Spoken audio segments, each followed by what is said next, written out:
আসসালামু আলাইকুম বন্ধুরা, আশা করি আপনারা সবাই ভালো আছেন, সুস্থ আছেন।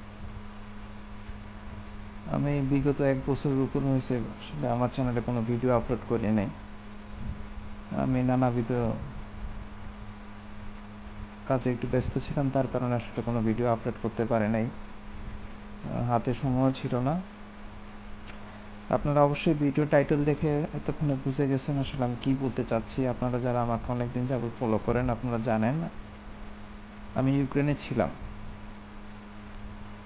তো ইউক্রেনে থাকা অবস্থায় ইউক্রেনে যুদ্ধ চলে আসে, রাশিয়া। এই রাশিয়া ইউক্রেন যুদ্ধের কারণে আসলে আমি ওই সময় ইউক্রেন ত্যাগ করতে বাধ্য হয়ে পরবর্তীতে আমি পরবর্তী গন্তব্যের জন্য রওনা হই। আমি আসলে আজকে সবগুলো বিষয় একটু আপনাদের সাথে বর্ণনা করবো, যাতে আপনারা আমার ব্যাপারটা বুঝতে পারেন এবং সব কিছু উপলব্ধি করতে পারেন। আমি যুদ্ধ পরবর্তী একদিন আগে থেকেই শুরু করতেছি ঘটনার বর্ণনাটা। সেটা হলো আমি যুদ্ধের আগের দিন রাত্রে আমি তো কিয়েভ সিটিতে ছিলাম, ইউক্রেনের রাজধানী। সেইখানে স্টেট ইমার্জেন্সি ঘোষণা করা হয়। স্টেট ইমার্জেন্সি ঘোষণা মানে এক প্রকার যুদ্ধের মতো একটা প্রেক্ষাপট তৈরি হয়। তো রাত্রে একটা ভয় কাজ করতেছিল, রাত্রে ঠিকমতো আর ঘুমাইতে পারি নাই, সারাত্রে জাগা ছিলাম। ঠিক ভোর 5টার দিকে প্রথম আমি একটা জোরে বিকট শব্দ শুনতে পাই।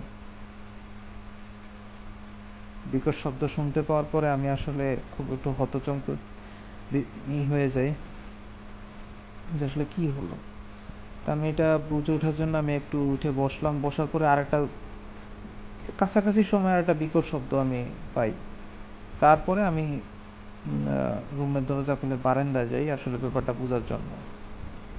বারান্দা যাওয়ার পরে আরও 2-3টা বিকট একই সাথে আর কি শব্দ পাই, এবং একটা বোমার যে একটা বিকট যে ওয়েভ, সেটা আমি আমার শরীরে ফিল করি আর কি, যেটা বিশাল সাউন্ড ওয়েভ পাই। তারপরে আমি কনফার্ম হলাম যে যে রাশিয়া ইউক্রেনকে আক্রমণ করছে, এটা মোটামুটি কনফার্ম ওই সময় হয়ে যায় আর কি। তারপরে কি করব না করব, পরে আমার রুমমেটদেরকে আমি ঘুম থেকে উঠানোর পরে আমি আসলে আরও কনফার্ম হওয়ার জন্য আমার একটা ফ্রেন্ড ছিল খুবই কাছের, আমি তাকে ফোন দিই এবং তাকে আমি পাই না। এত সকালবেলা আসলে কেউ তো আর ফোন রিসিভ করে না। তারপরে আমি তার আম্মাকে ফোন দিই।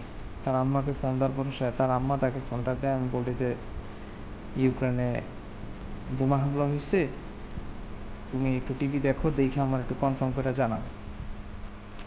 সো প্রথমে এটা বিশ্বাস করে না, বলতেছে তুমি সকালবেলা আমার ফাইজলামি করার জন্য ফোন। তুমি না, এটা সিরিয়াস, তুমি একটু জানো। তারপরে কিছুক্ষণ পরে আরও 2-3টা বোমা পড়ে সাথে সাথে, এবং ওর আম্মা, ওর দাদি একসাথে কান্না করা শুরু করার পরে কিছুক্ষণ এভাবে চলতে থাকার পরে থেমে যায় আর কি। সকালবেলা সবাই রেডি হয়ে যায় যে কিয়েভ সিটিতে থাকা যাবে না, যেহেতু কিয়েভ খুব কাছাকাছি বেলারুশ এবং রাশিয়া বর্ডারের কাছ থেকে খুবই কাছাকাছি, প্রায় 120-30 কিলোমিটার কাছেই আর কি বর্ডার। যেহেতু শহরটা সেফ না, পরে আমরা বের হয়ে যাওয়ার জন্য চেষ্টা করে আমরা ব্যর্থ হই। রোডে কোনো ট্রান্সপোর্টের ব্যবস্থা ছিল না, সব কিছু বন্ধ করে দেওয়া হয়। ট্রেন, বাস, ইভেন প্রাইভেট কারগুলোকেও কন্ট্রোল করা হচ্ছিল ওই সময়। যাক, আমরা ওইখান থেকে বাসায় আসি আবার ফিরে বাস স্টপ থেকে। তারপরে আমার বন্ধু আমাকে বলে যে আমরা গ্রামের বাড়িতে চলে যাব, আমার ইউক্রেনিয়ান বন্ধু, তুমি কি আমার সাথে যাবা কিনা। আমি ওরে বলি যে দেখো, আমার সাথে আমার আরও 2-3জন রুমমেট আছে, আমি তাদের ছাড়া বেরোতে পারবো না। তো পরে ও বললো যে কোনো সমস্যা নেই, আমি আমার মার সাথে আমাদের বড় গাড়িটা নিয়ে আসতেছি, তোমরা তোমাদের যাবতীয় কাপড় চোপড় নিয়ে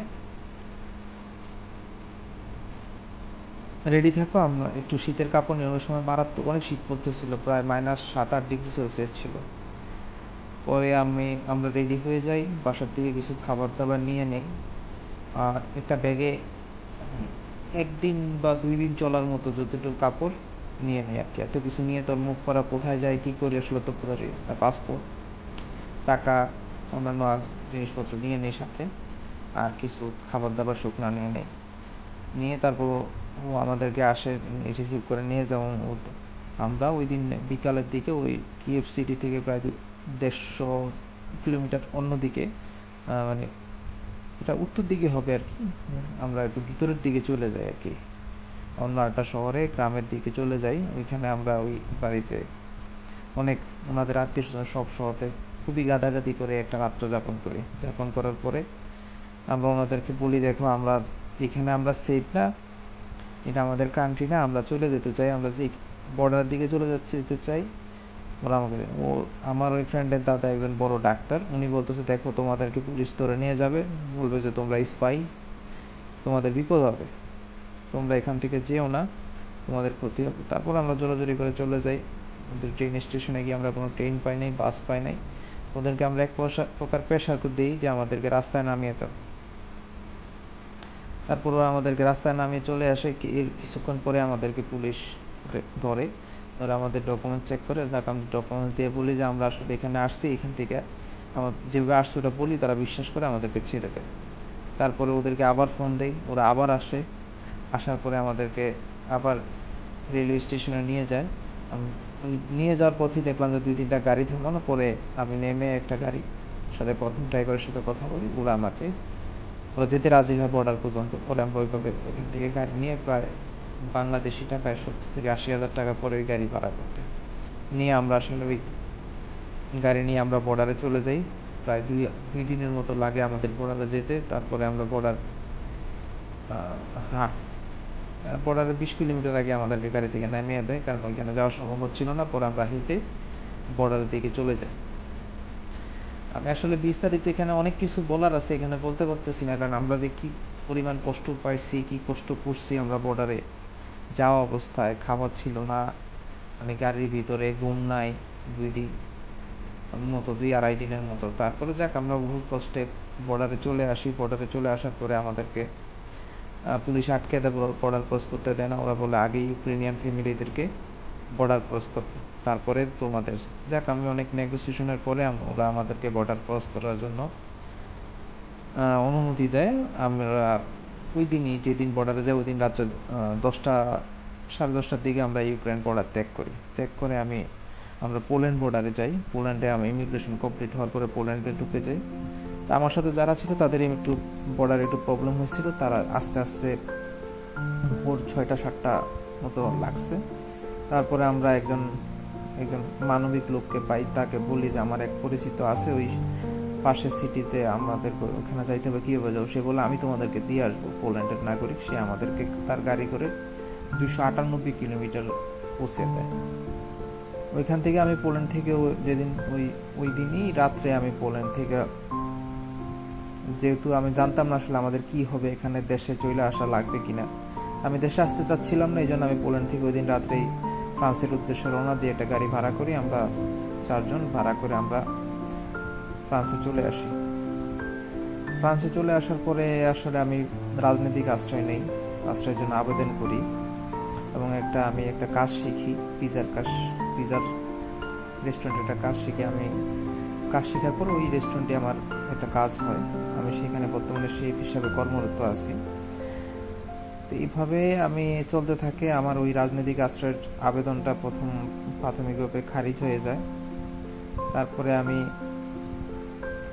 আবার আপিল করি। আপিল করার পরে উচ্চ আদালতের মাধ্যমে আমি আমার রাজনৈতিক আশ্রয়টা পাই, এবং বর্তমানে আমি ফ্রান্সে প্যারিসে বর্তমানে অবস্থান করতেছি, এবং আমি এখানে একজন অ্যাজাইলামধারী, মানে আমি বর্তমানে রাজনৈতিকভাবে আশ্রয় হিসাবে আছি। এখানে আমার অন্যান্য যত ডকুমেন্টস আছে সবগুলো এখন আমার কমপ্লিট হয়ে গেছে। তো আপনাদেরকে অনেক ধন্যবাদ। আসলে আপনারা আমার ফলো করতেছেন, অনেকে আমাকে মেসেজও করছেন আসলে যে আপনি ভিডিও দেন না কেন, বা কি আসলে বিষয়, আপনি কি ইউক্রেন থেকে আসতে পারেন নাই না বা কিছু। আমি অনেকদিন ধরে চিন্তা করতেছি আমি ভিডিও দিব, আসলে আমি এখানে যে কাজ বা অন্যান্য আনুষঙ্গিক ব্যাপার স্যাপারের কারণে ভিডিও তৈরি করা হয়ে ওঠে না, এই জন্য আমি ভিডিও দিতে পারি নাই। আর ইউক্রেনে আসলে আমি তো জাস্ট বলছি আপনাদেরকে যে ইউক্রেনে আমি কীভাবে আসলাম, জাস্ট এটা আপনারা একটু ফিল করে নিয়েন আর কি। এটা অনেক মানে কষ্টর একটা ছিল, জার্নি ছিল, এবং প্রচুর মানে ডিফিকাল্ট ছিল আর কি। বর্ডারে ঘন্টার পর ঘন্টা দাঁড়িয়ে থাকা, বরফ পড়তেছিল, স্নো পড়তেছিল, মানে এত কষ্ট, এত ঠান্ডা, তারপরে একই প্যান্ট একই কাপড় চোপড় পরে 3-4 দিন এই বর্ডার রাস্তা, মানে কি খুব দুর্বিষহ একটা অবস্থা ছিল। দেখ আল্লাহর অশেষ রহমতে আল্লাহ আমাদেরকে হেফাজত করছে, কোনো প্রকার দুর্ঘটনার শিকার হয় নাই। এবং ইউক্রেনের মানুষ খুবই মানবিক, তারা এতটাই মানবিক যে এতেই যুদ্ধ বিধ্বস্ত অবস্থা আমার যেখানেই তাদের কাছ থেকে হেল্প চাইছি সবাই হেল্প করছে, রোডে খাওয়া মানে যতটুকু পারছে পানি, চা, খাবার দাবার দিয়ে আমাদেরকে হেল্প করছে। তো এতক্ষণ আমার ভিডিওটা যারা দেখছেন তা আপনাদেরকে অনেক ধন্যবাদ। আপনারা চাইলে আমাকে ফলো করতে পারেন। পরবর্তীতে আমি আসলে ফ্রান্সে কীভাবে থাকি সব কিছু নিয়ে আমি আরও আপডেট ভিডিও দেব, কীভাবে রাজনৈতিক আশ্রয় পেলাম। আপনারা আমার ফলো করবেন। সবাই ভালো থাকবেন। আমাকে লাইক, আমার চ্যানেলটাকে সাবস্ক্রাইব করবেন এবং লাইক করবেন। ভিডিওটা ভালো লাগলে শেয়ারও দিতে পারেন। আপনাদের সবাইকে শুভেচ্ছা, অভিনন্দন। আসসালামু আলাইকুম।